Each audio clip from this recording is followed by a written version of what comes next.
네, 안녕하세요. 20년 1, 2회차 식품기사 제1과목 식품위생학 기출문제 풀이 진행하도록 하겠습니다.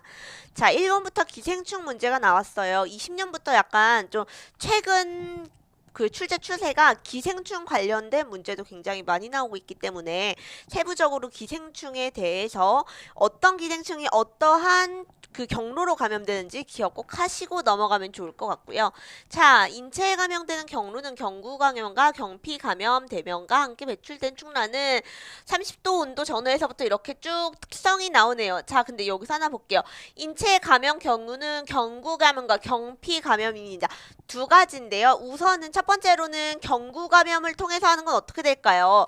채소나 아니면은 뭐 여러 가지 원료를 통해서 그것을 비위생적으로 섭취하였거나 비위생적으로 제조하였을 때 경구 감염을 통해서 감염될 수 있고요. 경피 감염의 경우는 주로 상처가 있는 상처 부위로 감염이 되기도 합니다. 자, 경피 감염으로 되는 것 또 하나 있는데요. 미생물 중에서 주로 해안가에서 감염이 되는 게 바실러스가 아니라 비브리오 속이 있죠. 비브리오 속 중에서 일부는 해안가에서 놀다 보면 상처 많이 나잖아요. 그 홈을 통해서 인체에 감염되는 경우도 굉장히 많이 있습니다. 그렇기 때문에 경구, 경피 그렇게 감염된다는 거 알아두시면 되고요. 자, 기생충 하나 더 볼게요. 기생충이 감염되는 경로는 어떻게 있을까요? 채소를 통해서 감염이 되거나 아니면은 수생생물을 통해서 감염이 되거나 아니면은 육류를 통해서 감염이 됩니다. 자, 근데 기생충은요, 주로 가열을 통해서 제거가 가능합니다. 그렇기 때문에 이러한 원료를 비가열하였거나 아니면 채소 같은 경우에는 비가열해서 섭취하는 경우가 많죠. 그렇기 때문에 기생충 중에서 가장 많이 감염이 되는 건 이 채소를 통해서 감염이 되는 경로가 많이 있습니다. 자, 종류는요. 채소를 통해서 감염되는 기생충 종류 뭐 있을까요? 여기 나와 있죠. 회충, 구충, 요충, 동양모양 선충, 편충 여기 다 나와 있습니다. 요 네 가지 모두 뭐다? 채소를 통해서 감염이 되는 거다. 자, 근데 특징 한번 볼게요. 구충 같은 경우는요. 폐에서 자라서 얘가 최종적으로 소장에 부착해서 성장을 하는 애들입니다. 이게 가장 큰 특징이고요. 자, 그래서 여기 나오죠. 인체의 감염성이 가장 강한 사상 유충이 되고 노출돼 인체와 피부와의 접촉으로 감염되어 소장 상부에 기생하는 기생충은 소장 상부에 기생하는 것이 구충의 가장 큰 특징입니다. 자, 회충 같은 경우에는요, 담간 내에서 기생을 하게 되고요. 요충 같은 경우에는 우리 항문 주변에서 서식을 하는 거는 대장이나 소장에서 서식을 하는데 얘네가 항문 주변에서 산란을 하기 때문에 항문에서 소양감을 일으키는 그런 기생충 중에 하나고요. 편충도 유사한 특징을 가지고 있습니다. 자, 요렇게 채소, 수생생물, 육류를 통해서 감염될 수 있는데 자, 육류에서는 두 가지만 기억하면 되겠죠. 어떻게? 유구조충, 무구조충 두 가지만 기억하면 되고요. 자, 수생생물을 통해서 감염되는 경우는 조금 많습니다. 요거는 뒤에서 문제 나오면 다시 보도록 하겠습니다. 자, 문제 답은 1번이고요. 다음 문제로 넘어가도록 하겠습니다. 자, 아래의 설명에 해당하는 인수공통 감염병은 나왔어요. 자, 요거는 사실 특징이 될 수가 없는 게 우리 식품위생학에서 배우는 감염병은 대부분 거의 다 인수공통 감염병입니다. 자, 우리 동물에게만 감염되는 감염병들이 굉장히 많이 있어요. 근데 우리가 이걸 식품위생학에서 배우는 이유는 뭘까요? 이게 최종적으로 동물을 통해서 이게 어떠한 사유에선지 사람에게서 전이 돼서 감염을 일으키기 때문에 아니면 요 중간 단계에 뭐가 있을 수 있죠? 식품이 들어가겠네요. 원료로. 아니, 그 원인 물질로. 동물에게 감염된 식품 아니면 그 동물에 포함하고 있는 그 동물을 식품으로서 사람이 이용했을 때 감염이 되기 때문에 사람에게 위해가 되는 인수공통 감염병에 대해서 배우고 있고요. 자, 주로 소, 사냥, 돼지를 해서 유산과 불임증을 유발하는 거 바로 뭘까요? 브루셀라입니다. 이거는 브루셀라병의 특징이니까 기억하시면 되고요. 한 가지 더 볼게요. 유산을 유발하는 미생물도 하나 더 있어요. 바로 뭐죠? 리스테리아 모노사이토제네스가 대표적으로 유산을 일으키는 균주 중에 하나이기 때문에 병원성 미생물이죠. 이것도 같이 기억해 주시면 될 것 같습니다. 자, 다음 문제 볼게요. 식품 첨가물의 지정 절차에서 첨가물 사용의 기술적 필요성 및 정당성에 해당하지 않는 것이 이거는 사실 주는 문제죠. 국어만 잘하시면 맞출 수 있습니다. 자, 첨가물을 지정을 한대요. 근데 하나 볼게요.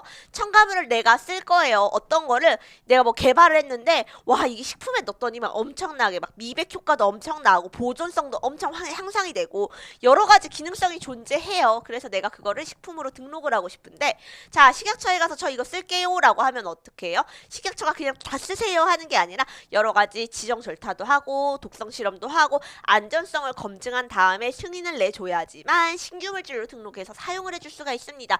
자, 그런데 그때 이런 첨가물 사용의 기술적 필요성을 왜 설명하느냐? 왜 정당성에 해당하지 않는 것을 왜 이게 필요하느냐, 필요한 이유에 대해서 말하면 되는 거죠.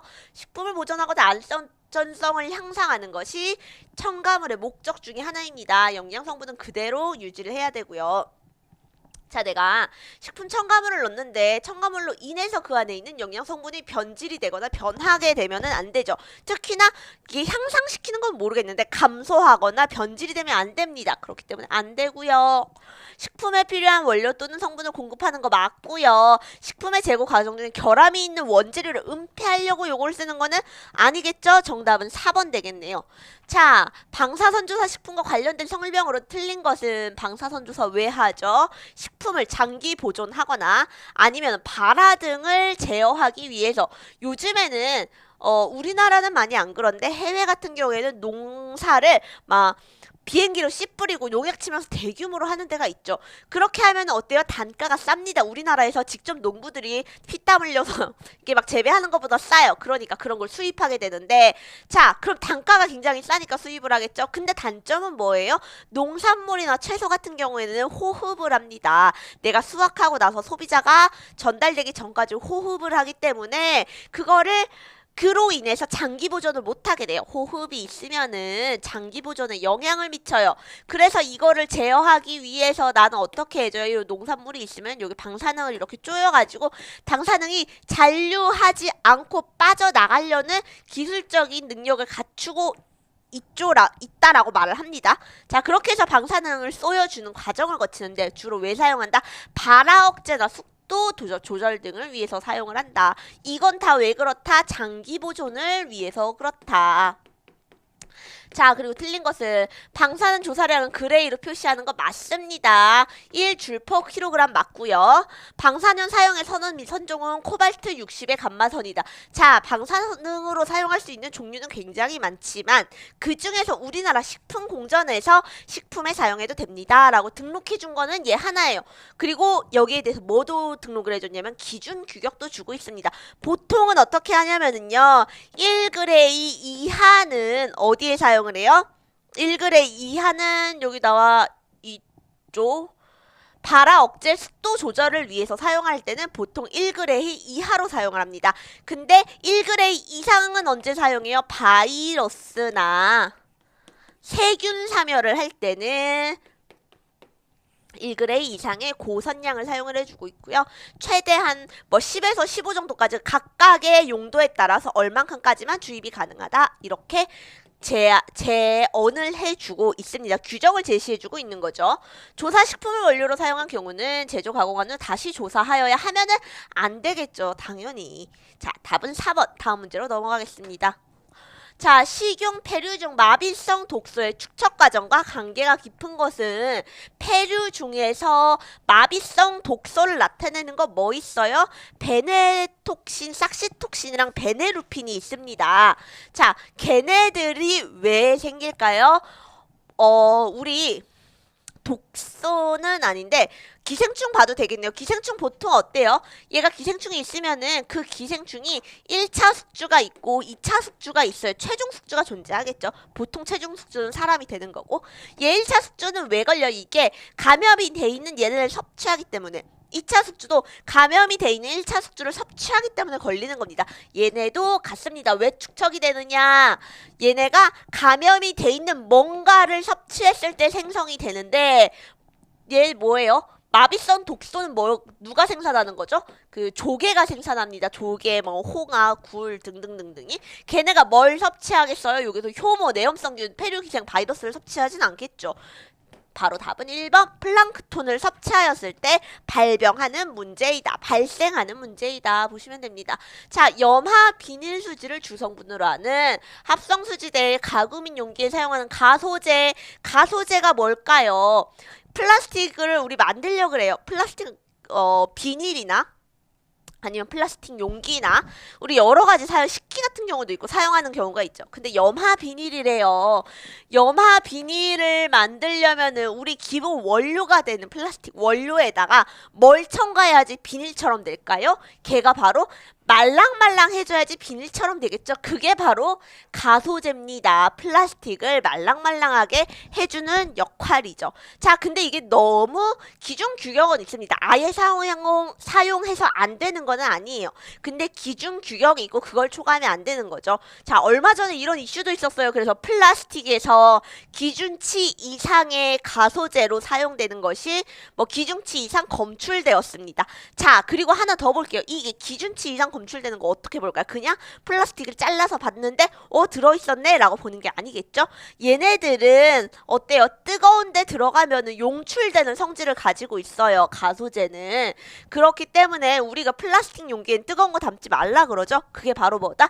여기 있는 이런 가소제들이 용출될 리스크가 있기 때문에 그런다 라고 하면 보시면 됩니다. 자, 그래가지고 염화 비닐에서 주성분으로 하는 합성수지제 가소제로 문제가 되는 것은 바로 뭐가 있을까요? 프탈레이트가 주로 가소제로 사용되는 물질입니다. 그래서 프탈레이트계 가소제가 용출이 되었다. 이런 거 찾아보시면 있을 거예요. 자, 그리고요. 이거 식품 지금 첨가물 문제가 나왔는데 첨가물 문제가 매년 시험마다 나오고 있습니다. 근데 그 종류 너무 많아서 사실 나 뭘 외워야 될지 모르겠죠. 근데 이거 대충 보려면은요. 식품 공전에 보시면은요. 첨가물 공전이 따로 있고 그 안에서 어떤 용도로는 어떤 첨가물을 사용해요 라고 나와져 있는 매칭이 돼 있는 표가 있어요. 그 표를 다운받으셔가지고 한두 번 읽어보면은 어느 정도 구별이 되실 겁니다. 그렇게 해서 이 첨가물 문제들은 보시게 되면은 어렵지 않게 맞출 수 있을 것 같습니다. 자, 다음 문제 볼게요. 7번. 다음 중 허연웅살균제 또는 표백제가 아닌 것은 이것도 아까 말씀드렸던 것처럼 첨가물 문제죠. 첨가물 문제는 어떻게 말씀을 드릴 수가 없는 게 외우셔야 돼요. 많은데 외우셔야 되고 나 하나하나 내가 다 무슨 표백제로 사용하는 거 말하시오 이렇게 말하지는 못하더라도 눈에 보면 알 정도로 하면 되는데 자, 이거 어떻게 식품 공전에 보시면은 식약처에 들어가면 이거 식품 공전만 쳐도 나옵니다. 첨가물 공전이라고 치면은 그 안에 등록된 용도에 따라서 자, 첨가물은요. 어떻게 돼 있냐면은 그냥 아무거나 다 쓸 수 있는 게 아니라 내가 예를 들어서 차염수성 나트륨이 등록이 돼 있다고 아무데나 다 쓰면 되는 게 아니라 얘가 정해진 맞는 용도에 따라서만 사용을 해줘야 됩니다. 그래서 그 용도에서 어떤 걸 사용하면 되는지 나와 있으니까 꼭 읽어보시면 될 것 같습니다. 자, 넘어갈게요. 8번. 식품 취급증, 화농성 질환자가 있는 경우 감염되기 좋은 거 요것도 바로 뭐죠? 황색 포도상규균의 대표적인 특징입니다. 화농성 고름에서 존재하기 때문에 많이 존재하기 때문에 식품 조리 과정 중에서 손이 직접 닿는다면 물론 이 식품 취급자가 화농성 질환이 있어도 식품 위생을 잘 지켜서 식품에 직접 접촉하지 않는다면 안 걸립니다. 그렇지만 감염되기 쉬운 거는 황색 포도상규균이라고 볼 수 있겠네요. 자, 9번 보도록 하겠습니다. 다음 중 리케차에 의한 식중독균은 나왔어요. 자, 리케차에 의한 식중독균이라고 나왔습니다. 리케차가 뭐냐면은요. 리케차 속의 균입니다. 그 균에 의해서 발생하는 식중독인데 얘가 어떻게 해서 감염이 되느냐. 자, 쥐나 찐득이 같은 절지동물류 있죠. 그런 절지동물이 식품에 접촉을 하였거나 그 절지동물이랑 식품이 오염이 되었을 경우에 그 식품을 사람이 섭취하였을 때 발병하게 됩니다. 자, 그러면은요, 이렇게 했을 때 일어나는 대표적인 병이 쯔쯔가무시 병이라고 말을 할 수가 있고요. 자, 얘는 바로 뭐다? 리케차라는 그랍 음성의 세균이 감염된 절지동물을 식품이 접촉하였을 때 섭취하는 병이다. 기억하시면 됩니다. 자, 성홍열 같은 경우는 뭐예요? 요거는 열이래요. 열. 붉게 다홍색, 붉은색으로 얼굴에 열이 오르는 증상을 나타내는 병이고요. 이것도 미생물에 의해서 감염이 되죠. 스트랩토코커스에 의해서 감염이 되는 병입니다. 자, 유행성 감염은 뭐죠? 우리 간염 많죠. A형 간염 바이러스, 뭐 B형 간염 바이러스, 뭐 육제품에서도 많이 감염이 되는데 얘는 바로 뭐다? 바이러스에 의해서 발생을 하는 거고요. 디프테리아도 바로 뭐다? 얘도 세균에 의해서 발생을 합니다. 얘는 어떻게? 코린의 박테리움에 의해서 발생을 합니다. 자, 이렇게 기억해 주시면 될 것 같네요. 다음 문제 보겠습니다. 자, 식품의 안전성과 수분활성도의 설명에 관해서 틀린 것은 보시오 했어요. 자, 식품의 안전성이 수분활성도에 영향을 많이 미치죠. 왜요? 식품을 우리 장기 보존하려면은 어떻게 하죠?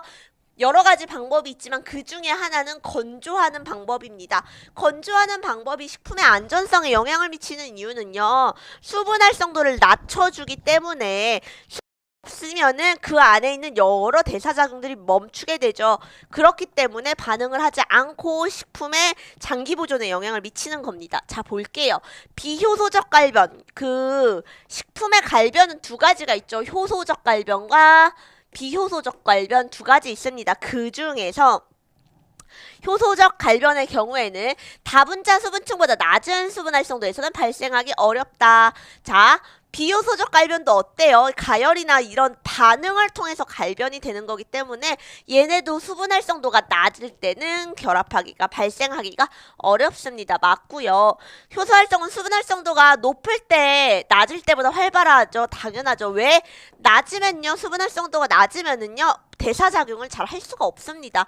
자, 보통 세균 증식에 필요한 수분 활성도는 0.91이다. 기억하시면 되고요. 자, 근데 이거 세균만 0.91입니다. 곰팡이랑 효모는 다르죠.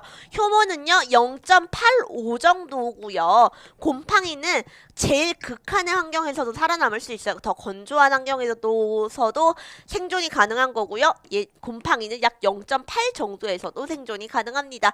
자, 유지의 산화반응 수분 활성도가 0.5에서 0.7이면 반응이 일어나지 않는다 했는데 0.5에서 0.7이면 어때요? 비교적 높습니다. 그렇기 때문에 이때는 반응이 가장 잘 일어날 때고요. 유지의 산화는 0.3에서 0.5 사이에 일어나지 않습니다. 정답은 4번 되겠네요. 자, 감염을 방지하기 위해서는 은어와 같은 민물고기의 생산을 피하는 것이 가장 좋은 기생충은 자, 그 말은 무슨 말일까요? 이거 4개 다 뭐예요? 수산물에 의해서 어류에 의해서 감염될 수 있는 기생충입니다. 자, 기생충은 뭐라 그랬죠? 1차 숙주가 있고 2차 숙주가 있고 그 숙주를 사람이 섭취하였을 때 감염이 된다고 했는데 사람이 주로 섭취하는 건 바로 뭐가 될까요?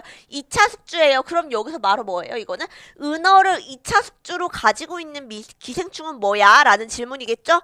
요거는 답을 맞춰 거기 외워주실 수밖에 없고요. 이런 기생충들의 중간 숙주는 다 암기하셔야 됩니다. 답은 3번 욕고가와 흡충 되겠네요. 다음 문제 볼게요. 자, 13번이 아니라 12번. 바이러스성 식중독의 병원체가 아닌 것은 했습니다. 자, 여기는 바이러스, 로타바이러스, A군 다 맞는데 어색한 거 하나 있어요. 바로 뭐예요? 이 색이 있네요. 얘는 바로 뭐예요? 병원성 대장균입니다. 대장균은 우리 어떻게 구별을 하죠? 대장균군으로 구별을 합니다. 대장균군.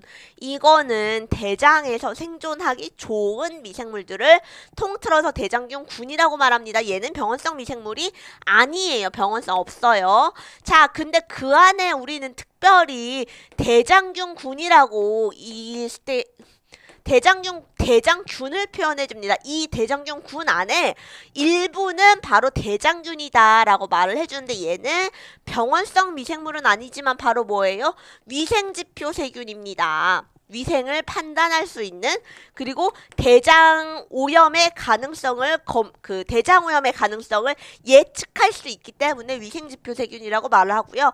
그 대장균 안에 또 특별히 더 병원성이 있는 애들을 바로 뭐라 그래요? 얘를 우리가 바로 병원성 미생물이라고 말을 해주는데, 병원성 미생물이죠. 병원성 대장균입니다. 그 안에 있는 얘네 표현형이 있죠. 걔네를 이핵, 얘가 장출혈을 일으키는지 장관출혈을 일으키는지 등등등등 얘네의 형질에 따라서 나타내고, 우리는 이거를 이핵, 이팩, 이택 이런 식으로 등등등등으로 총 6개의 형질로 구별을 해줍니다. 자, 특이한 거 바이러스가 아닌 것은 바로 1번, 얘는 바이러스가 아니라 병원성 미생물이다. 자, 다음 문제. 육아공품, 식육가공품, 알가공품의 대장균 확인 시험에서 옳은 것은, 참 이것도 어려운 문제예요. 사실 이거는 일반 사람들이 아무리 시험 공부를 해도 외우고 다니기가 쉽지 않죠. 자, 미생물 같은 경우에는 각각 이용하는 당류들도 다 다르고요. 효소도 다 다르고 효소 반응을 하는 게 다 다릅니다. 그런 걸로 인해서 미생물을 동정해주는 걸 우리 생화학적 테스트라고 하는데, 자, 여기서 볼게요. 가스 생성이 대장균의 가장 큰 특징 중에 하나죠. 그래서 이거를 기준으로 대장균을 양성으로, 추정 양성으로 판정을 하고요. 그 다음에 얘를 EMB 배지에 올렸대요. EMB 또는 맥컨키 배지에 올려서 배양을 해서 전형적인 진락을 관찰하고. 자, 이거 무슨 말이에요? 얘가 대장균이라고 그러니까 의심이 되는 샘플을 처음에 튜브에 넣어서 하나씩, 이제 모든 미생물은 각각 가지고 있는 생리적인 특징이 다르겠지만 겹치는 부분도 있고 안 겹치는 부분도 있겠죠. 그러니까 하나씩 얘 특징을 찾아 나가주는 거예요. 첫 번째는 가스 생성 여부를 확인이 됐습니다. 자, 가스 생성 여부는 여기 그 시험관 안에 요렇게 듀람 튜브를 넣어줘서 얘가 가스가 여기 균줄을 배양을 했는데 가스가 찼어요. 그럼 어떨까요? 여기 가스가 차면은 여기 튜브가 위로 동동동동 떠오르겠죠? 그렇게 해서 그 가스 생성 여부를 관찰을 해준 거고. 자, 그럼 이 미생물, 이 샘플 안에서 가스 생성을 하니까 얘는 대장균일 가능성이 있는 겁니다. 그렇기 때문에 추정 양성으로 판정을 해주고, 두 번째 여기서 한 콜로니를 따서 자, 고체 배진 맥컨키 또는 EMB에 배양을 해줍니다. 자, 그러면 얘는 어떤 거예요? 선택 배지예요. 선택 배지라는 말은 대장균만 잘 자랄 수 있게 선택해서 얘 대장균의 생리활성에 맞춰서 조성해준 배지고요. 이걸 선택 배지라고 합니다. 여기에 콜로니도 떴어요. 전형적인 EMB의 콜로니, 광택성의 콜로니가 뜹니다. 그 다음에는 얘를 가스 생성 등등등 해서 마지막에 인빅 실험이라고 해주거든요. 이 실험에서 어떤 결과를 나타내는 것을 대장균으로 구정한다 했어요. 자, 아까 말씀드렸죠. 미생물마다 각각의 다른 특징이 있어요. 뭐 당발용능도 다르고 그 특징을 이용해서 보는 거고, 이건 생화학 테스트 중에 하나인데, 자, 이건 바로 뭐냐면은 인돌, 메틸레드, 보거스, 프로스쿼, 그리고 시트레이트의 약자고요. 이거 5개를 얘네가 대장균이 이용하는지 안 하는지를 보는 거예요. 그래서 이 5개를 얘는 이용해, 안 이용해, 이용해, 안 이용해, 이용해 등으로 표시를 해주고요. 이런 식으로 미생물 동정을 해주는 실험법이 굉장히 많이 있습니다. 자, 대장균 같은 경우는요, 이용하고 이용하지 않고 이용하지 않아서 플러스 플러스 양양 음성 이렇게 나타나야 되고요. 사실 이거는 굉장히 당황스러운 문제였어요. 요거 사실 이런 거 테스트를 할 때 가이드로 나와 있습니다. 실험을 직접 하실 때는 요 테스트하는 방법만 알아 있으면은, 요렇게 해서 결과가 나오면은 그거를 내가 결과표를 보고 플러스 플러스 마이너스 마이너스 되는 건 어떤 균이구나, 아니면 플러스 마이너스 마이너스 플러스 되는 건 어떤 균이구나 라고 가이드가 나와 있습니다. 그렇기 때문에 이거는 좀 변별성을 확인하기 위한 문제였고요. 어쩔 수 없지만 이런 것도 외워주셔야 합니다. 자, 넘어가도록 하겠습니다. 다음 중 열 가소성 수지에 대한 문제가 나왔네요. 자, 열 가소성 수지, 우리 이런 수지들은 뭘로 나눠지냐? 열 가소성, 열 경화성으로 나누어집니다. 열 과소성 같은 경우는요, 말랑말랑해지는 거, 열을 가했을 때 아까 가소제가 이런 플라스틱에 그 말랑말랑한 부드러워지는 성질을 위해 첨가한다 그랬죠? 그런 특징을, 열을 가하면은 그런 부드러운 특징을 가지는 걸 열가소성. 열을 가해도 딱딱한 걸 열경화성이라고 말합니다. 자, 열경화성 수지에 들어가는 게 대표적인 게 뭐가 있냐면은요. 페놀 수지, 멜라민 수지, 요소 수지입니다. 이 요소 수지도 페놀이나 멜라민이랑 이 페놀 수지, 멜라민 수지 말고도 열경화성 수지 안에 들어가는 수지들은 얘네 페놀이나 멜라민이 들어가 있어요. 그렇기 때문에 이런 페놀이나 멜라민의 용출 리스크가 있는 수지는 무엇이냐라고 물어보면은 열가사성 수지 중에서 골라주시면 되겠죠. 자, 그러면은 여기 딱 나오네요. 다음 중 열가사성 수지는 페놀 수지 아니고 멜라민 수지 아니고 에폭시 수지 아니네요. 답은 폴리비닐 클로라이드입니다. 자, 넘어가도록 할게요. 식품 원료 중에 총 아플라톡신은 기준은 이라고 나왔습니다. 자, 식품 공전에 보면은요, 식품 일반적으로 식품이 가져야 될 기준 규격에 대해서 나타나 있습니다. 자, 각각의 원료마다 이게 있을 수도 있는 리스크가 있을 수 있는 물질에 대해서 만들어 주겠죠. 그런데 자, 식품 원료 중 식품성 원료 조류를 제외한 식물성 원료에는 뭐가 있을 수 있다는 거예요? 아플라톡신이 있을 수 있고 걔네의 기준은 이것도 어때요? 식품 공전의 식품 일반의 기준 규격 검색하시면 나오고 있고요. 답은 2번 되겠습니다. 자, 근데 하나만 더 기억하고 넘어가셔야 될 게 자, 총 아플라톡신은 여기 B1, B2, G1, G2라고만 나왔어요. 그 말은 뭐예요? 아플라톡신 톡신이 M1이 따로 있습니다. 그 M1은 기준 규격을 따로 가지고 있어요. 그렇기 때문에 요거 확인하셔야 돼요. 이거 진짜 문제 어렵게 내려고 나중에 바꿔가지고 M1은 이렇게 물어봤는데 정답 15 이렇게 찍으시면은 안 됩니다. 이것도 식품 공전에서 기억을 하시면 되고요. 하나 더 말씀드릴 거는 M1이 독성이 좀 더 강해요. 얘네보다 톡신에. 그렇기 때문에 기준 규격이 얘가 더 낮게 설정되어 있고요. 얼마로 설정이 되어 있느냐면은 0.5 혹은 0.25 식품마다 다릅니다. 어때요? 기준 자체가 굉장히 다르죠. 더 민감하다, 톡신이 더 강하다라고 생각해 주시면 될 것 같습니다. 자, 넘어갈게요. 도자기, 범랑, 기구 등에서 식품으로 이행이 예상되는 물질은 이것도 식품에 영향을 미치는 여러 가지 첨가물이나 아니면 보존료 아니면 식품 제조할 때 용기 할 때 배우셨을 거고요. 자, 나비, 도자기, 범랑에 사용되는 건 바로 뭐예요? 나비겠죠. 그럼 주석은 언제 용출이 될까요? 캔 같은 경우 음료나 아니면 캔 소세지 같은 경우 있죠? 가소제 같은 경우는 어디서 용출이 될까요? 많이 나왔습니다. 플라스틱 열 가소성 수지에서 많이 검출이 될 수가 있겠죠. 자, 다음 문제. 먹는 물의 안전성을 확보하기 위한 방편으로 관리되고 있는 유해물질로서 유기물 또는 화학물질에 염소를 처리하였을 때 생성되는 발암물질은 자, 우리 물 소독할 때 뭐 사용하냐면은요, 염소수로 처리를 합니다. 염소 소독을 진행을 해요. 염소가 그 소독력이 굉장히 강하죠. 자, 그런데 그 물에 물 정제하려고 그러는데 그 물에 유기물이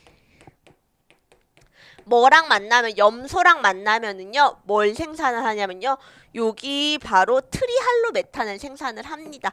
이게 바로 발암성 물질이고요. 자, 근데 왜 염소로 처리해요? 라고 말을 하면은 자, 기준 규격도 관리가 되고 있고요. 생성이 돼도 그 기준 규격 이하거나 아니면 생성되지 않도록 관리를 잘 하고 있습니다. 자, 그런데 그럼 어떻게 하면 요 트리할로메탄의 생산을 방지할 수 있을까요? 낮출 수 있을까요? 유기물이랑 CL이 만나서 생성이 된다 그랬죠. 어떨수록 많이 생성이 되냐면은 더 오염이 많이 된 물일수록 그 물이 유기물이 많을수록 생산량이 높습니다. 그리고 얘를 오래 방치할수록 반응이 더 완전히 끝까지 반응이 일어나기 때문에 오래 방치할수록 생산량이 높습니다. 그렇기 때문에 그런 부분을 조심해 주셔야 합니다. 자, 다음 문제 넘어가겠습니다. 식품 첨가물 중 유화제로 사용하지 않는 것은 자, 이번 회차에서는 첨가물 문제가 굉장히 많이 나왔습니다. 요것도 답은 4번 암기해 주시면 될 것 같네요. 자, 다음 문제. 다음 중 잔존성이 가장 큰 염소제 농약은, 자, 농약은요, 유기 인제 농약이 있고요. 유기 염소제 농약이 있고 두 가지가 있습니다. 유기 인제 농약 같은 경우는 어때요? 독성이 굉장히 높아요. 그리고 살균이나 살충제 용도로 사용을 하고 있고요. 두 제품 다 살균이나 살충제 용도로 사용하는 잔류 농약이지만, 자, 유기인제는 독성이 강한데 염소제는 독성은 비교적 낮습니다. 하지만 유기 염소제의 단점은 뭐예요? 지용성이기 때문에, 자, 수용성이면 체내에 섭취가 돼도 배출이 가능한데, 지용성은 들어와서 나갈 일이 없죠. 우리가 막 기름을 들이마시지 않는 이상 이게 지용성 물질에 용출될 일이 없습니다. 지용성 용매에. 그렇기 때문에 지방의 내 몸 안에 축적이 될 가능성이 있다. 그게 단점이다. 기억하시면 되고. 자, 이렇게 해서 잔존성이 가장 큰 거는 바로 몇 번? 2번 DDT가 되겠습니다. 자, 다음 문제. 식품 제조 시설의 공기 살균에 가장 적합한 것은, 자, 이것도 염소수는 우리 언제 살균을 해요? 과일이나 아니면은 우리 식품 원료를 사용할 때도 낮은 농도의 염소수를 사용을 하죠. 그리고 열탕 같은 경우는 어떻게 하죠? 조리 기구를 사용할 때 열탕 살균을 자주 이용을 해줍니다. 자, 자외선 등은 어떨 때 해요? 우리 공기 살균 혹은 아니면은 조리 도구를 열탕 살균한 이후에 조리 도구나 아니면 조리복 그리고 공간 살균에도 자외선 소독을 가장 많이 사용해주고 있습니다. 자, 우리 이렇게 해서 일단은 식품 위생학 마치도록 할게요. 수고하셨습니다.